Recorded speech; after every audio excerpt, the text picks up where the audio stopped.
Baik, kita akan masuk dalam pendahuluan, di mana pendahuluan ini membahas lebih lanjut mengenai identitas nasional.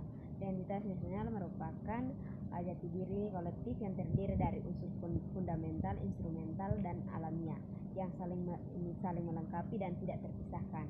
Pancasila memegang peran kunci sebagai dasar dan nilai-nilai yang menyatukan bangsa di tengah keberagaman.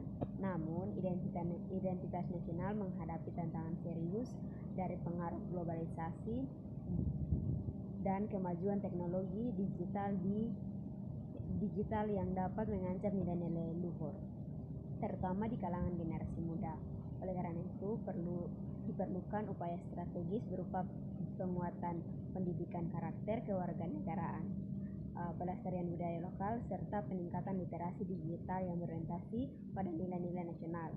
Identitas nasional bukanlah sesuatu yang statis, melainkan harus terus dikembangkan dan dipertahankan melalui peran aktif negara, institusi pendidikan, dan masyarakat sipil agar generasi penerus mampu bangga dan sadar akan jati diri kebangsaan mereka di era globalisasi.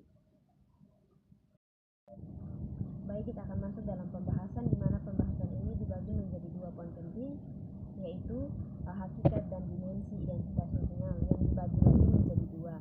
Yang pertama, hakikat identitas nasional. Hakikat identitas nasional merujuk pada pemahaman mendalam tentang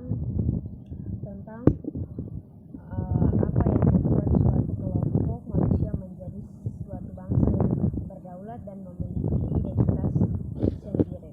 Berikut adalah unsur-unsur penting dari hakikat identitas nasional. Yang pertama, identitas nasional. Identitas nasional adalah jati diri suatu bangsa yang membedakan bangsa Indonesia dengan bangsa yang lain. Yang kedua, hakikat identitas nasional terdiri dari, yang pertama, identitas fundamental atau Pancasila sebagai dasar ideologi dan falsafah hidup bangsa.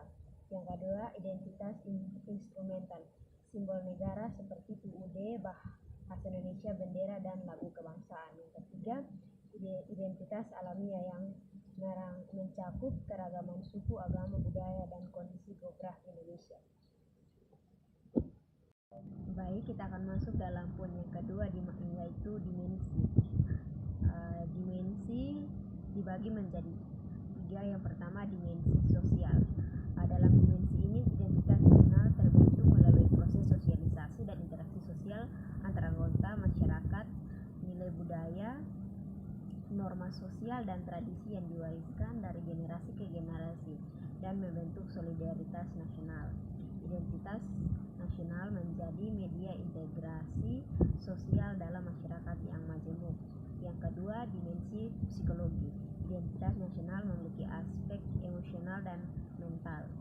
Ia menciptakan rasa bangga, cinta tanah air, dan kesetiaan warga terhadap negara.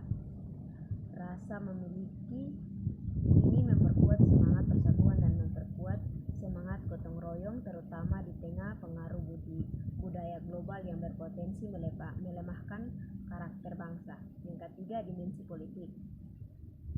Dimensi identitas nasional dilambangkan dalam aturan hukum dan sistem pemerintahan.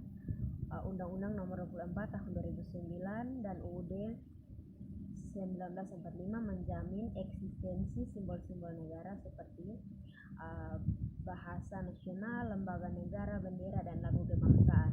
Dimensi ini penting dalam membentuk tatanan hukum, kesetaraan warga negara, dan keutuhan NKRI. Baik, yang terakhir, kita akan masuk dalam unsur-unsur identitas nasional Indonesia. Dalam unsur-unsur ini dibagi menjadi 5 bagian. Yang pertama, unsur sejarah. Sejarah bangsa mulai dari pra-kolonial, kerajaan besar seperti Majapahit, perjuangan melawan penjajahan, hingga kemerdekaan menjadi fondasi identitas kolektif. Ia membentuk semangat juang, keberanian, dan rasa kebangsaan yang khas bagi bangsa Indonesia. Yang kedua adalah kebudayaan. Kebudayaan mencakup akal budi, peradaban, pengetahuan seni adat istiadat, ritual, dan karya intelektual. Yang keempat, suku bangsa.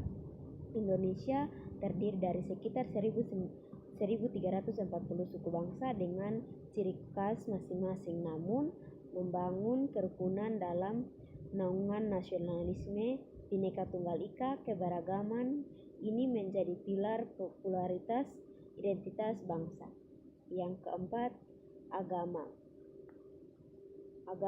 Dengan 6 agama resmi dan berbagai kepercayaan lokal, Indonesia mampu menyampaikan karakter religius dan toleran.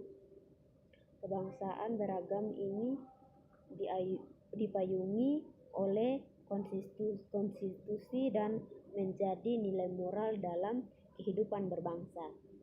Yang terakhir, yang kelima, bangsa Indonesia, yaitu bahasa Indonesia menjadi turun-temurun, seperti bahasa Indonesia turunan Melayu berfungsi sebagai bahasa persatuan dan alat komunikasi antar etnis di negara yang memiliki sekitar 652 bahasa daerah.